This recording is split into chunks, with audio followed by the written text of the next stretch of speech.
transparent, undiluted. We go deep. We bring you the news behind the news. Hana FM News. If it's new, then it's news.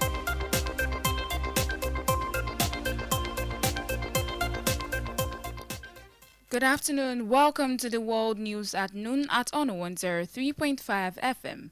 I am Timitope Dada. In the news this afternoon, on the national scene, Port Harcourt refinery commences crude oil processing. On the African news, Namibia on the verge to elect first female head of state. On the foreign scene, Israeli security cabinet to discuss Hezbollah ceasefire. And in business, 3.87 trillion allocated for recurrent expenditure in 13 states. While in entertainment, Panther and King break silence after explosion that killed sister.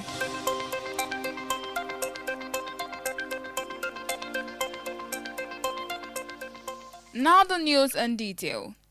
The Chief Corporate Communications Officer of the Nigerian National Petroleum Company Limited, NNPCL, Femi Shonaya, says the Port Harcourt Refining Company Limited in Rivers State has commenced crude oil processing. According to Shonaya, truck loading will also commence on Tuesday today, adding that the NNPCL is also working tirelessly to bring the Warri refinery back online soon. The move ends a series of failed deadlines for the commencement of production at the refinery in Nigeria's oil-rich Rivers State. Upon his resumption of office in August 2023, the Minister of State for Petroleum Resources, Henikon Lokubiri, said the Port Harcourt refinery will be back on stream in December of that year. Also, the federal government has announced plans to deploy more military personnel and formations to states affected by the Lakurawa sect. This move is part of efforts to combat the terrorist group, which has been linked to recent attacks in the region. According to reports, the sect has expanded its operations to Niger State and the north-central Nigeria, as well as Kaduna State. Colonel Hamed Usman, Special Advisor on Security Matters to Governor Hamad Aliyu, confirmed that the federal government has promised to deploy more security operatives to the state. This move comes after the sect attacked Mera village in Kebbi State, leaving 17 residents dead. And on the African news this afternoon, Namibia is at the turning point of making history by electing its first female head of state. Vice President Nandi is the flag bearer for the ruling SWAPO party, which has dominated the country's politics since independence in 1990.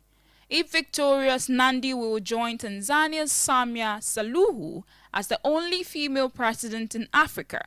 However, Nandi faces significant challenges, including a mood of disillusionment, which liberation movements in southern Africa, and anti-incumbency sentiment.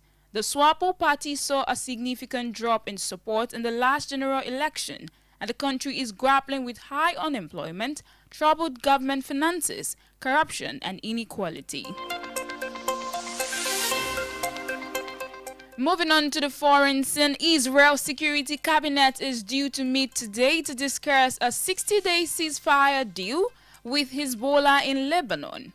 Israeli troops began a land invasion of Lebanon almost 2 months ago in response to almost a year of rocket attacks from Hezbollah. According to reports, the deal would see Israeli troops gradually withdraw from Lebanon, while Hezbollah would move away from the Israeli border. Last night, Israel continued its attack on Hezbollah. Lebanese authorities say at least 31 people were killed by Israeli strikes across Monday.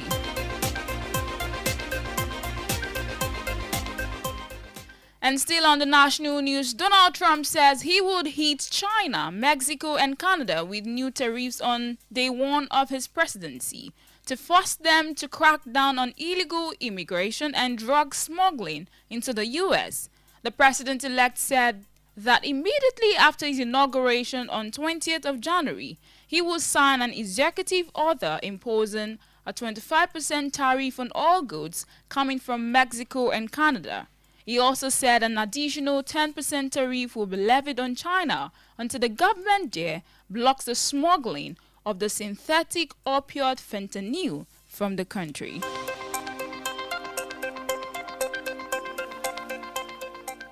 If you are just joining us, you are listening to the World News at Honor 103.5 FM Ibadan. Do not forget to follow us on all the social media handles at Honor 103.5 FM, and you can also listen live on the Radio Garden app at Honor FM Ibadan.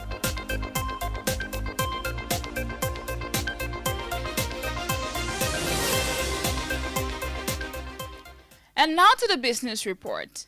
13 states in the country have allocated a total of 3.87 trillion naira for recurrent expenditure in their proposed budgets for the 2025 fiscal year. This allocation prioritizes administrative costs, including salaries and overheads, as well as significant funds for capital projects aimed at boosting infrastructure development. The total proposed budget across the 13 states for 25 stands at 9.07 trillion naira. Of this total, 3.87 trillion is allocated for recurrent expenditure, covering ongoing costs of running the government and providing essential services.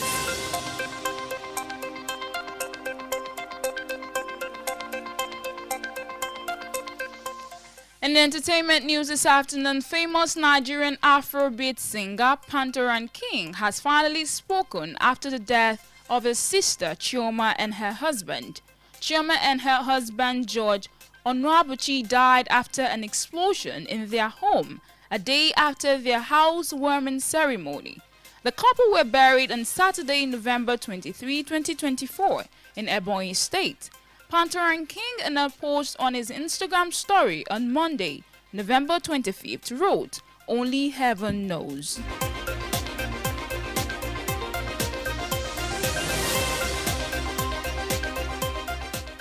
And finally, in the sport news for this afternoon, according to sports enthusiasts, Manchester City are now a third favorite to win the Premier League.